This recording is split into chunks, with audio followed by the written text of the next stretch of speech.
Hello everybody. இன்றைக்கி நம்ம வந்து ரவை யூஸ் பண்ணி ஒரு ஸ்நாக் ஐட்டம் பண்ண போகிறோம். சிப்ஸ், ஒரு சேவரியான ஐட்டம்.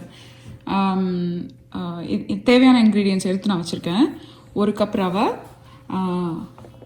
1/2 டீஸ்பூன் சால்ட்டு, இது தேவையான அளவு நீங்கள் போட்டுக்கலாம். சில்லி பவுடர் தேவையான அளவு, பெருங்காயம் ஒரு பிஞ்ச், அண்ட் ஓமம் அஜ்வைன் அது வந்து ஒரு பிஞ்ச் அகெயின். ஸோ ஃபஸ்ட்டு என்ன பண்ண போகிறோம், ஒரு ரவை எடுத்து நல்லா ஃபைனாக அரைச்சிக்க போகிறோம். இது வந்து ஆல்ரெடி ஃபைனான ரவை தான், ஆனால் இன்னும் பவுடர் மாதிரி ஆக்கணும். நம்ம ரெகுலர் மிக்ஸி இருக்குல்ல, இந்தியன் மிக்ஸியோ இல்லை ஏதோ ஒன்று, அதில் போட்டு பொடி பண்ணிக்கலாம். ஃபஸ்ட்டு என்கிட்ட இது ஹேண்டியாக இருக்குது, அதனால் நான் இதை யூஸ் பண்ணுறேன். நல்லா பொடி ஆயிடுச்சது, பவுடர் மாதிரி அரிசி மாவு மாதிரி இருக்குது. இதை வந்து இதில் கொட்டிட்டேன். இப்போ உப்பு வந்து 1/2 டீஸ்பூன் ஆல்ரெடி நான் அளந்து வச்சுருக்கேன். இது பெருங்காயம் சும்மா கொஞ்சம் போடுறேன். இந்த ஓமம் சீட்ஸ் வந்து 1/4 டீஸ்பூன் எடுத்து நல்லா கையில் இப்படி புஷ் பண்ணி போட்டுடலாம். நல்ல ஸ்மெல் வருது. இப்போது மிளகாத்தூள் எடுத்து வச்ச குவான்டிட்டி வந்து 1 டேபிள் ஸ்பூன் எடுத்து வச்சேன். பட் நான் வந்து இப்போது 1/2 டேபிள் ஸ்பூன் தான் போட்டிருக்கேன். காரம் பார்த்துட்டு போட்டுக்கலாம். இப்போ நம்ம எந்த கப்பில் ரைஸ் மெஷர் பண்ணோமோ, ரவை மெஷர் பண்ணோமோ, அதே கப்பில் ஹாஃப் மெஷர் ஆஃப் நல்லா மிக்ஸ் பண்ணிக்கலாம். இது காஷ்மீரி ரெடி சில்லி இருக்கிற பொடி போட்டதுனால கொஞ்சம் நல்லா சிகப்பாக இருக்குது, அவ்வளோ காரம் இருக்காது ஆக்சுவலி. இப்போது இந்த 1 மெஷருக்கு வந்து நான் ரவை எடுத்தேன் இல்லையா, இந்த ரவை கப்பில், அதில் இப்போ 1/2 மெஷருக்கு தண்ணி எடுத்திருக்கேன். இதில் நான் இப்போ கொஞ்சம் ஒரு பாதி குவான்டிட்டியை ஊற்றி மிக்ஸ் பண்ணுறேன்.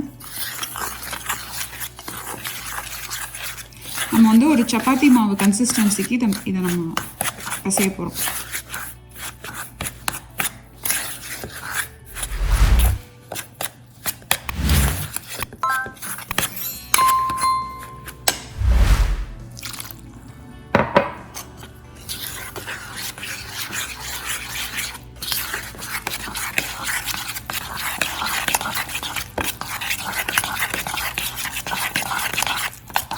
நல்லா மிக்ஸ் ஆகிட்டு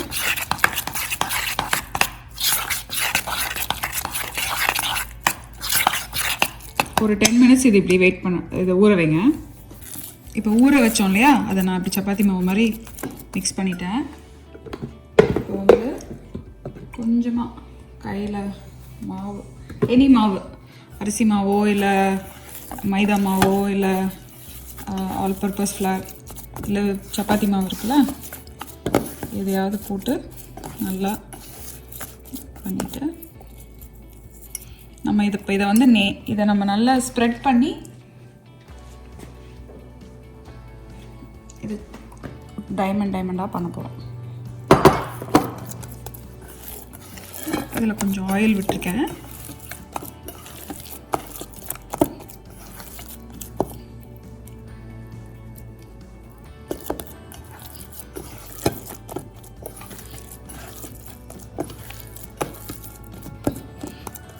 ஒரு 5 மினிட்ஸ் இது ஊறட்டும்.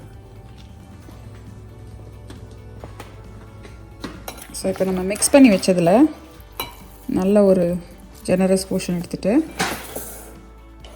இங்கே வந்து நான் ஒரு இன்னொரு பவுலில்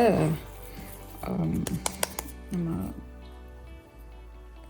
மைதாவை எடுத்து வச்சுருக்கேன்.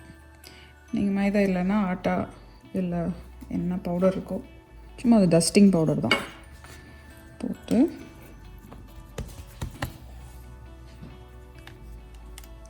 பக்கத்தில் கொஞ்சம் வச்சுக்கோங்க.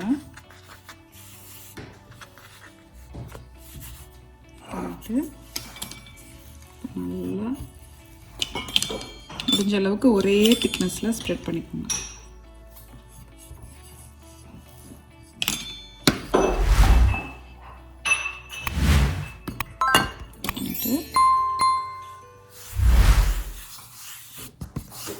போட்டு பவுடரை இப்போ இதை 3 கட் பண்ணிடலாம்.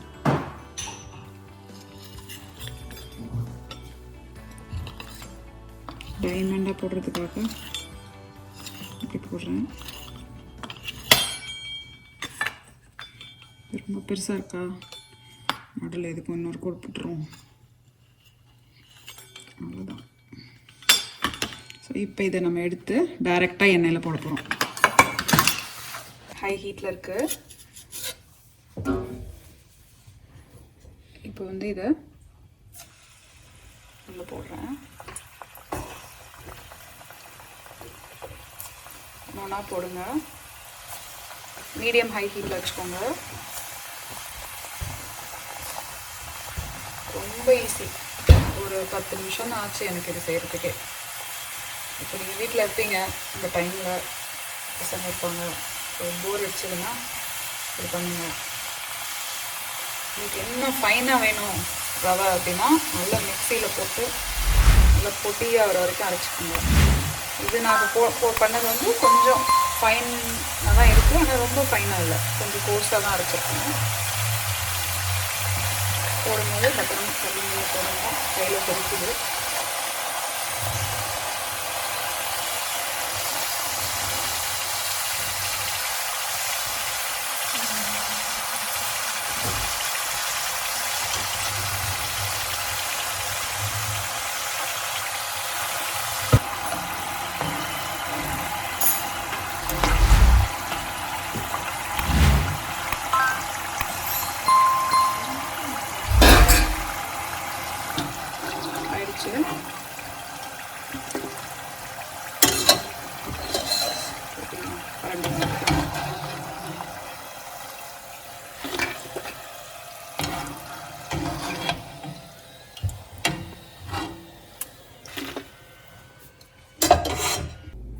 சூப்பரான மொறுன்னு ஒரு ரவா சிப்ஸ் ரெடி ஆயிடுச்சு. நான் வந்து இப்போ குலுக்கி காட்டுறேன் பாருங்கள். உங்கள் சாங் கேட்குதா? நல்லா க்ரன்ச்சியாக இருக்குண்ணா, நல்லா அப்படி உடைச்சா சூப்பராக உடையுது, நல்லாயிருக்கு. இது ரொம்ப ஈஸியான ரெசிபி, ட்ரை பண்ணி பாருங்கள். எனக்கு லிட்ரலி 10 நிமிஷம் தான் ஆச்சு செய்கிறதுக்கு. பசங்களுக்கு பிடிக்கும்னு நினைக்கிறேன். நீங்கள் கட் பண்ணி பண்ணுறீங்க இல்லையா, அந்த ப்ராசஸ் நீங்கள் குழந்தைங்கள கூட இன்வால்வ் பண்ணலாம். எந்தெந்த ஷேப்பில் கட் பண்ணுறியோ பண்ணுன்னு சொல்லி நம்ம ட்ரை பண்ணி பார்க்கலாம். இது ஒரு ஃபன் ஆக்டிவிட்டி எல்லாருக்கும். ஏன்னா நம்ம இப்போ வீட்டில் இருக்கோம்ல, எல்லாருமா சேர்ந்து ட்ரை பண்ணி பார்த்துட்டு சொல்லுங்கள். இந்த ரெசிபி ஆக்சுவலி கர்நாடகாவில் பண்ணுவாங்கன்னு என்னோடய கசின் அவள் சொன்னதுனால நான் இதை ட்ரை பண்ணேன். மிக்சர் செய்யும்போது இதை வந்து செஞ்சு அந்த மிக்சரில் மிக்ஸ் பண்ணிடுவாங்களாம் நடுவில் டெக்ஸ்சருக்காக. ஒரு நாளைக்கு நான் என்றைக்காவது ஒரு நாள் மிக்சர் செஞ்சேன்னா அதுவும் என்னோடய பக்கெட் லிஸ்ட்டில் இருக்குது. ஸோ ஒரு நாளைக்கு நான் அதை செய்கிறேன். இந்த மீன் டைம் நீங்கள் இதை ட்ரை பண்ணி பாருங்கள். ட்ரை பண்ணி பார்த்துட்டு எப்படி இருக்குன்னு சொல்லுங்கள். தேங்க்யூ ஃபார் வாட்சிங். Subscribe to my channel. உங்கள் ஃப்ரெண்ட்ஸ் எல்லாருக்கும் இந்த வீடியோவை ஷேர் பண்ணுங்கள். ஆஸ் ஆல்வேஸ், தேங்க்யூ ஃபார் வாட்சிங் அண்ட் ஹாப்பி குக்கிங்.